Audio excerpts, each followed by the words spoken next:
Welcome to your first Flipped Friday. Today we're going to be talking about macromolecules, and I bet it's a topic that's quite a bit of review for most of you. So macromolecules, remember, can be split into 4 categories. Those categories include proteins, carbohydrates, nucleic acids, that is DNA and RNA, and finally lipids. We're going to begin with proteins. Remember that proteins are made up of amino acids.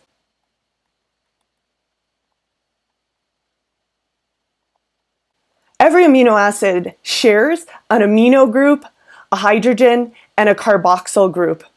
The R group on an amino acid is where the personalities of these amino acids vary. So these R groups are what differ amongst the 20 standard or common amino acids. Now let's look at a table that you were given in your notes of the amino acids. And notice that every single amino acid has an amino group, has a carboxyl group, has a hydrogen bound to what we call the central or alpha carbon.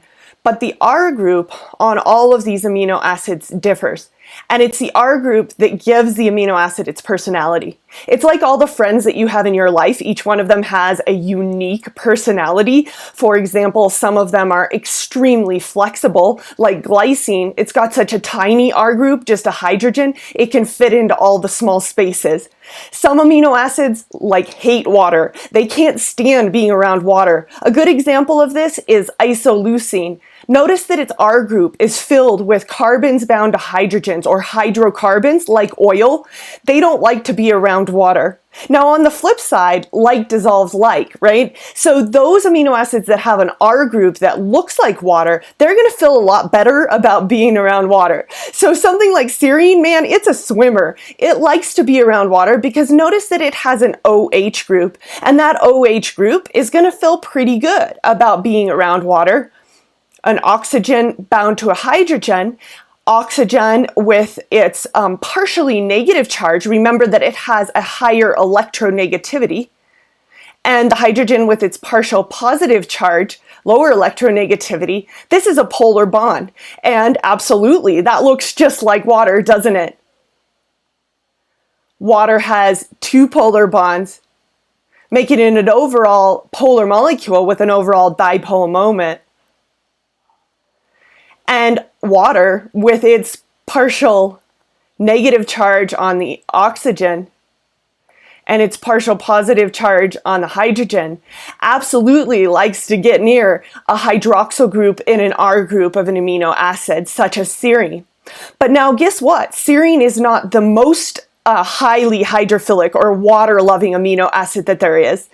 In fact, we have some amino acids that are charged, just like your friends, right? They have charged personalities. Notice that aspartate is one of those. And aspartate, man, it's going to love to be next to water. Recognize that there would be an ion dipole interaction between the partially positively charged hydrogen of water and the negatively charged carboxyl group of aspartate. That would be a pretty strong interaction. In fact, that would be stronger than the interaction that we would see between the partially positive charge of the OH of something like serine and the partially negative charge oxygen of water, because this is a dipole-dipole interaction, whereas the interaction here between this hydroxyl and this hydrogen is an ion-dipole interaction. Ion-dipole interactions trump dipole-dipole interactions. They're stronger. Now, hey, look at that. I just mentioned that this aspartate is a charged amino acid. And in fact, it's totes negatively charged. So aspartate with its negative charge means that it has given up its proton. That is, it's donated a proton to the solution. This is an acidic amino acid because it has given up a proton. Check it out. Aspartate is not alone. Glutamate with its carboxyl group and its R group is another negatively charged amino acid. But maybe you have more friends that are totes positively charged, right? And those are what we call basic amino acids. Bases, they take on protons in solution, and at neutral charge, they will therefore be positively charged. Lysine is a basic amino acid having taken on that proton. But check that out. This is also going to be an extremely hydrophilic amino acid because this positive charge is going to form an ion dipole interaction with the partially negative charge of the oxygen of water. Now, if you look around, you're going to find that there are two more basic amino acids. One of the basic amino acids is going to be histidine. Now, I like to joke that histidine is, it's a little bit promiscuous. It's a promiscuous proton proprietor, aka a proton slut, because in fact, histidine gives and takes and gives and takes and gives and takes a proton. That is said another way for those of you who speak chem lingo, sexy-minded. I know there are a couple of you out there. You're going to recognize that because its pKa is very near 7, it has a hard time deciding whether it's going to be protonated or not protonated at physiological type pHs. So histidine is considered basic because we show it here with its proton added, but do recognize that not in all solutions, even at physiological pH, is it protonated. On the flip side, lysine is nearly always protonated across all pH values. Additionally, we can also recognize that the most base of them all is arginine. Arginine, or the pirate amino acid, ARG. Pirate amino acid is the most base of them all. It is the most basic amino acid. So notice that we actually have 5 highly water-loving amino acids: arginine, lysine, histidine, and aspartate and glutamate. Slightly less water-loving, but nonetheless, they're going to want to live near some lakes: serine and threonine, those that have a hydroxyl. Now, the more hydrocarbons you get in the R group, the more water-hating. Now, tyrosine is going to be more water-loving than phenylalanine because it does have a hydroxyl on it, but it's still not going to be super water-loving because look at all of those hydrocarbons there in that R group. Ooh, check out valine, lots of hydrocarbons in its R group. So as you get to know the personalities of your amino acid, you're going to want to mark up the sheet that you have that looks like this. You're allowed to use this sheet on the exam. So let's add the one-letter abbreviations for these amino acids because just like everything else, amino acids have a sort of nickname. So like your friends and their personalities and their nicknames, let's give them nicknames to our amino acids. The nickname of alanine is super easy. It's a single A. Arginine, it gets a little harder because it can't take the A, so it's got to be R, Arg. Asparagine, this one is really tricky. This is N. Aspartate, still tricky, D. Cysteine, not so tricky, it's just a C.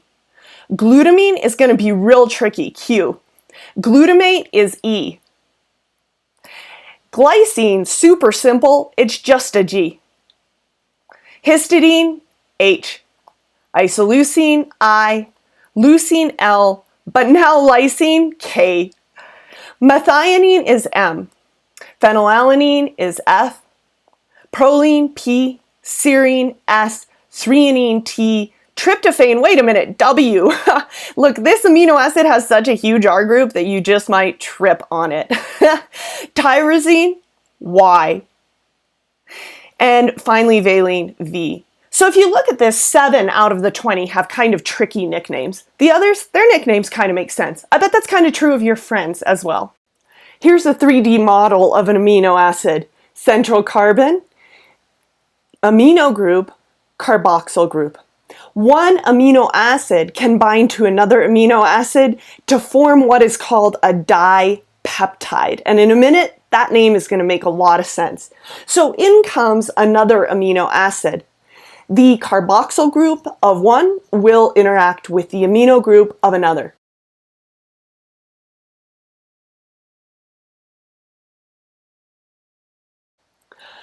We have now formed a peptide bond, or an amide bond. C double bond O, bond N, bond H. Amide bond or peptide bond. Makes a lot of sense that this is called a dipeptide. Some of you might have been paying attention that we lost something in all of that process. And if you'll take note, this molecule that got left over from all of that is something that you're going to recognize. One time in class, I gave this molecule to the leftover atoms to one of my wrestler football players, and I asked him what he had there, and he said, little balls. And I said, that may not be something you want to divulge, but hopefully some of you will recognize this as water. By the way, we became fast friends, and he became a teacher. So let's recognize then that the formation of a dipeptide could be followed by then the formation of a polypeptide, first an oligopeptide between 2 and 20 amino acids, and then finally a polypeptide where we have many, many amino acids all linked to one another.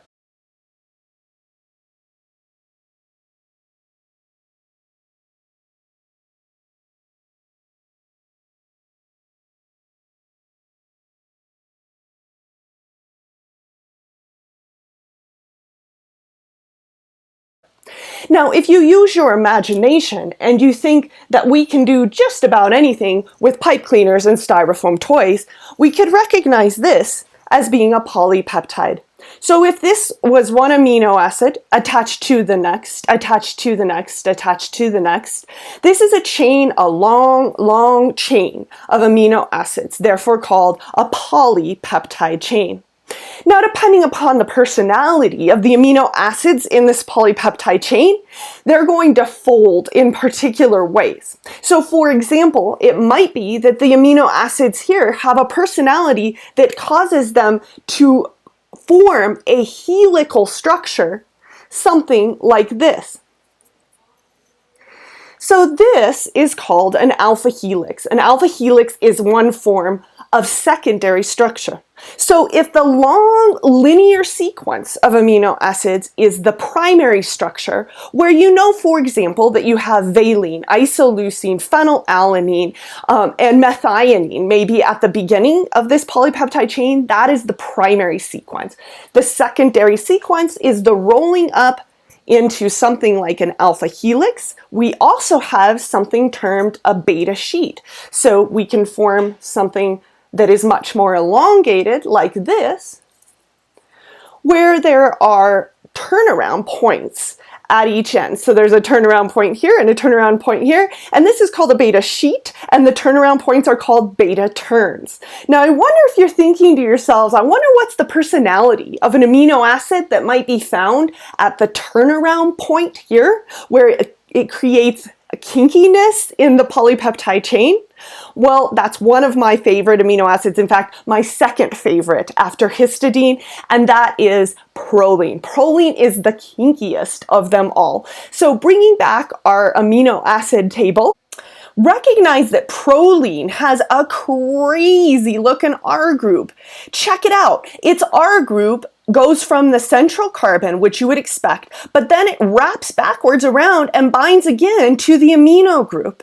So it creates an extremely kinky R group, and that leads to those kinks that we just saw in the structure of the polypeptide chain. When we draw the secondary elements of a protein, we often will use something called a ribbon diagram. In a ribbon diagram, we will show an alpha helix, perhaps not unexpectedly, in this way. And then we will show, okay, maybe a loop region where there's a bit of a change. And then we will show beta strands using arrows. So this is one strand. This is a beta turn. And then we have another strand and another turn and another strand, and as you can see, I am drawing a beta sheet where there are multiple strands interacting with one another, and perhaps then there's another alpha helix. So I have just drawn secondary structure elements for a protein. Notice that this protein is comprised of a single polypeptide chain, and perhaps this is the amino terminus here, therefore then making this the carboxyl terminus here. And we can notice, because we only see two termini, that there is only one polypeptide chain that comprises this particular protein. Now, On my two-dimensional picture right there, I can really only show you the secondary structure elements of this particular protein. But we know that proteins also exist in three-dimensional space. So that's where the next level of structure comes in, and that's tertiary structure.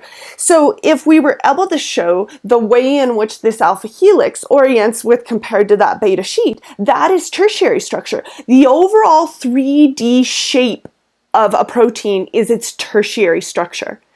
Now there is one other level of structure, and that's called quaternary, and that only occurs if we have more than one polypeptide chain that interacts with another.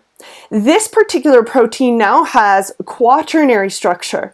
Both of the two polypeptide chains have all primary, secondary, and tertiary structure together. When they interact with one another, they have quaternary structure. So you can tell whether a protein has quaternary structure by looking for more than two ends. Now we have an end here, we have an end here, we have another end here, and another end here. So we now have 4 instead of 2 ends. So if this protein had quaternary structure, we would then expect to see another polypeptide chain perhaps interacting with this one here, and giving overall this protein quaternary structure, perhaps its amino terminus here and carboxyl terminus here. And overarchingly, because we see 4 ends there, this protein now has quaternary structure. It's cool to think about what sort of personality amino acids would find their way into this particular protein. Well, first off, you know that you'd find the ever kinky proline hanging out here somewhere in these beta turns, right? It would like to be there introducing the kinks. Maybe you also see another one here introducing the kink that's right there. What if these two regions right here are very shadowed away from water? They're not exposed at all to the aqueous environment. Then we would start to think that we would see things like valine, V, and methionine, M, very highly hydrophobic amino acids interacting with other highly hydrophobic amino acids. Maybe we would have a phenylalanine right here, an F. Maybe we would have an isoleucine here, interacting all in their water-hating environments, right? But maybe out here on this side of the alpha helix, we would see some very, very water-loving amino acids. Maybe we would see things like D and E, glutamate and aspartate, the acidic amino acids, and they're forming ion dipole interactions with water and getting down with some water out there. So these would be our water lovers, maybe on the more aqueous side. So getting to the point where you can predict, based upon the personalities of the amino acids, where you might see them in a protein is a key quality.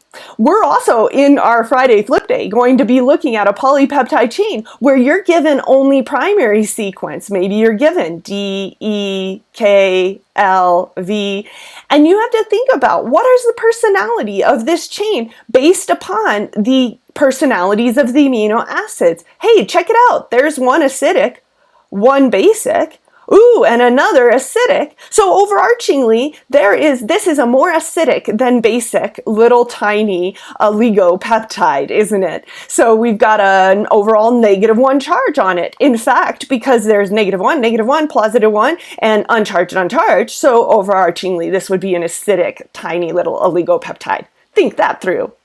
Now we're going to take our conversation to looking at carbohydrates.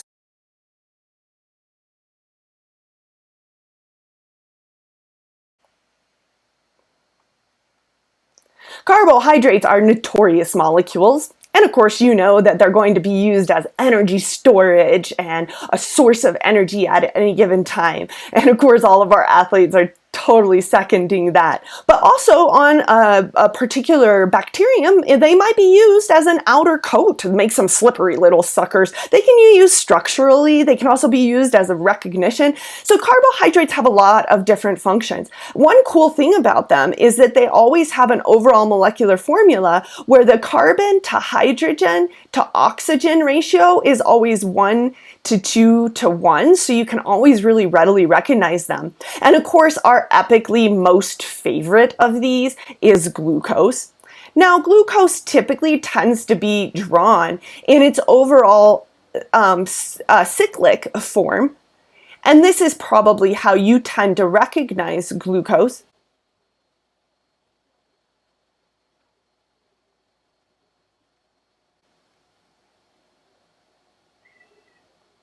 But we could also draw glucose in its linear chain form. It's an aldose. That is, if you speak OChem, it's got an aldehyde functional group right here.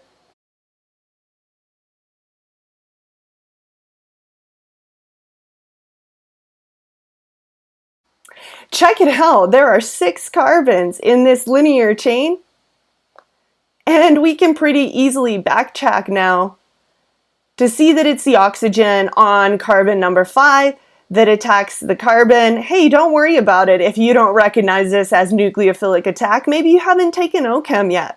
But this is what allows the linear glucose molecule to become the circular form of the glucose molecule. Let's follow the carbons and number them in the cyclized form the same way that we did in the linear chain form. So recognize that this is carbon number 1 over here on the right-hand side. We call that a special name. We call it an anomeric carbon. And then this is carbon number 2, 3, 4. This is carbon 5 at that last vertex. And then left out of the ring is carbon number 6. So that carbon there got left out of the ring when this cyclized to form the circular version. Now, when glucose interacts with another glucose molecule, it tends to form 1,4 or 1,6 glycosidic bonds. I want you to think about what it would look like and what would be lost if we got the formation of a disaccharide from this single monosaccharide. So a single sugar like glucose, monosaccharide. If it links together with a second glucose molecule, that's a disaccharide. In fact, the disaccharide that would form here is called maltose. Now, of course, we know that another monosaccharide and then another and then another and then another could add on to that long chain, and then we would get a polysaccharide. Now, I want you to also think about how does maltose, the disaccharide, differs from, say, a disaccharide like sucrose that is our common table sugar, or lactose that we drink in milk. Think that through, and we'll practice a little bit more in our flip day action. Right now, we're going to turn our attention to DNA and RNA, and specifically, let's do some drawing of what DNA looks like. Both DNA and RNA are made up of nucleotides. Nucleotides actually do contain a carbohydrate. They contain the monosaccharide ribose, which makes a lot of sense, doesn't it? Deoxyribonucleic acid and ribonucleic acid makes sense that they would have the simple monosaccharide ribose in them. This ribose is then attached to a nitrogenous base at what we term the 1' position. You can see why we just numbered that carbon 1 in the monosaccharide that we just drew, glucose. So that's also carbon 1 in ribose. It's attached to a nitrogenous base. Now, this nitrogenous base will vary. It might be a G, it might be a C, it might be a T, it might be an A, and that, of course, will partially dictate how the behavior of that particular nucleotide and how it pairs within DNA. So there's a base, and then we have at the 5' carbon, we have a phosphate group.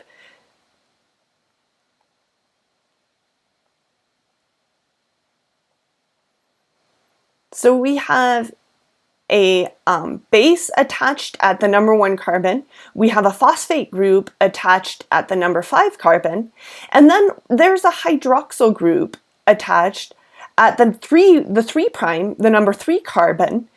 And interestingly, it is all about the 2' carbon. So you've heard it's all about that base, but in fact, actually, it's all about the 2' hydroxyl, or lack thereof. In RNA, and I'll make this red, there will be a hydroxyl. That's in fact what makes RNA so incredibly, epically unstable and reactive. But in DNA, that 2' position is instead a hydrogen. And that is what makes DNA the molecule of life, right? Sweet. The stability that comes from having a hydrogen in the 2' position is what makes DNA the epic molecule of life. Now, we know there are some other things that we have to account for in DNA. For example, the fact that DNA is double-stranded, whereas RNA is single-stranded. But we can't really draw 2 strands until we have the next nucleotide and then the next nucleotide all polymerizing to form a long chain. So let's remind ourselves that this is one nucleotide. This one nucleotide can react with a second nucleotide, and we can get, yes, a dinucleotide. So basically we can see at this 3' hydroxyl, this is what supports the polymerization of DNA. So the addition of another nucleotide bound through the phosphate group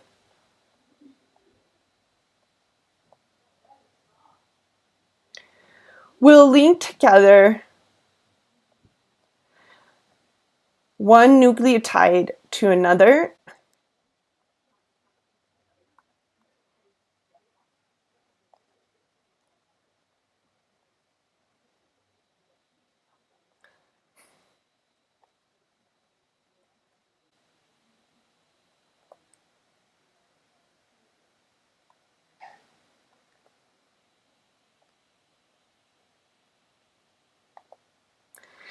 So the number 5 carbon is bound to the number 3 carbon through a phosphate group, and that creates 2 phosphoester bonds.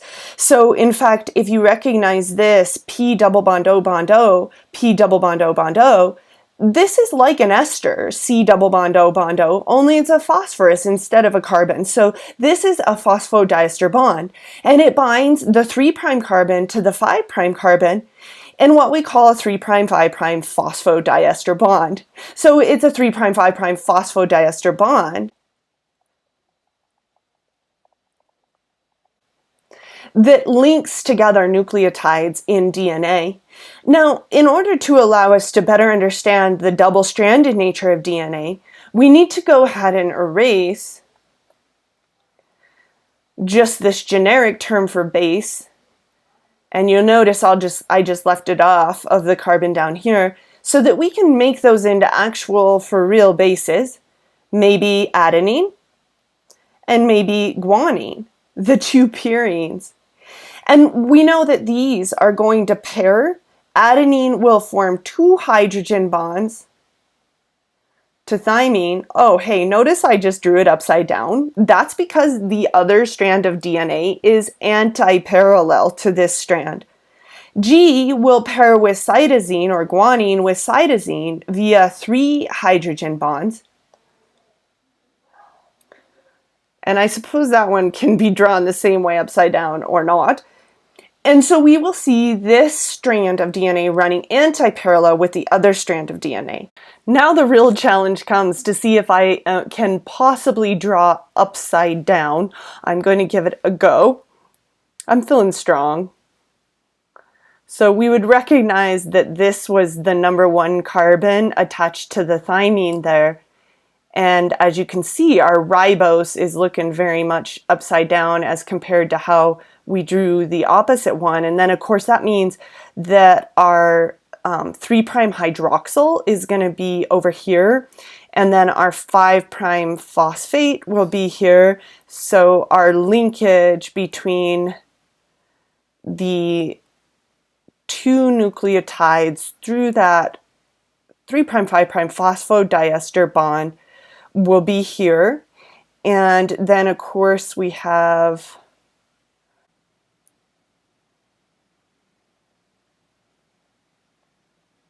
use your imagination, right? The 3 hydrogen bonds between the C and the G. And then of course our 5' phosphate linked to, that's an oxygen, linked to the carbon number 5.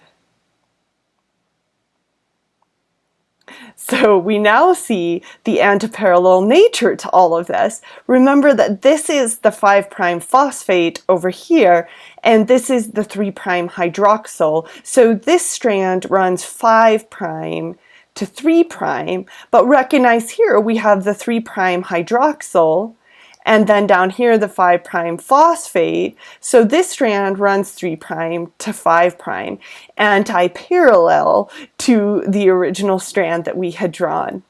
Now, oftentimes we have pretty sweet models to show this, and remember that on a three-dimensional model, I can show something that I can't on the two-dimensional page. The fact that this all would wind up into a double-stranded helix. So remember the very pompous Watson and his co-conspirator Francis Crick, who stormed into a pub and said, "We have discovered the most amazing thing," and they had discovered Rosalind Franklin's notebook, and they were able to then propose the structure of DNA as this double-stranded helical molecule in which the hydrophobicity of the bases, the base pairs, G pairing with C, A pairing with T, held together those molecules and led to that double-stranded helical nature of the overall three-dimensional molecule. You can think about how that differs from RNA. Why is RNA different in multiple ways than DNA is?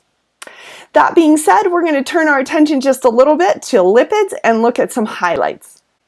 Lipids are a large class of macromolecules in which there are many, many categories. We're only going to talk about a few of those categories, and I would like to start by talking about what is epically known as the fats.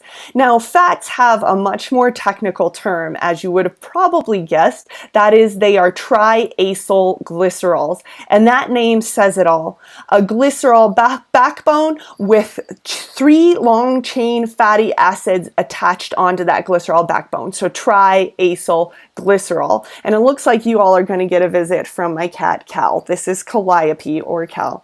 So triacyl glycerols, also known as fats, and we'll draw that out because recall that a glycerol molecule is an alcohol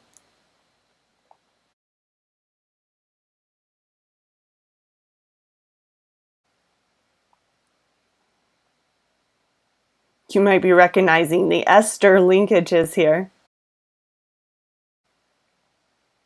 And then the acyl groups. Please recognize that each vertex is a hydrocarbon. So carbon double bound to an oxygen, bound to CH2, CH2, CH2, CH2, CH2, and it's a long, very water-hating tail. So we recognize that triacylglycerols have 3 long, water-hating hydrocarbon tails. And they are therefore extremely water-hating molecules. They are also highly, highly reduced molecules. There are a lot of carbons bound to hydrogens. So highly reduced hydrocarbons, hey, just like hydrocarbon fuels, you know all about those, right? Powering our gas molecules are going to be filled with power, as are triacylglycerols or fats. You can rip and strip high energy electrons off of hydrocarbons of the triacylglycerols until the cows come home and generate massive amounts of energy. So by ripping and stripping high energy electrons off of triacylglycerols, those electrons can get taken to the electron transport chain where they can be used to pump protons, and that PMF or proton motive force can be used to make, you got it baby, ATP. So we know that triacylglycerols, because they are highly reduced, are extremely packed with power. Now, a triacylglycerol or a fat or a storage molecule of energy is very different from a phospholipid, but maybe by saying very different, it's important to note that there are a lot of conserved elements. So we would notice that in a phospholipid as compared to a triacylglycerol, the major change happens here at carbon 3. Instead of being bound to a long hydrophobic tail, it is bound to a highly polar head group. Typically, that polar head group contains a phosphate, so in a phospholipid, that's how it gets its definition, a phosphate group, And then that's generally bound to an alcohol. Of course, we know an alcohol is going to be very polar, right? And this is this really water-loving head. And then check it out, two long hydrophobic tails.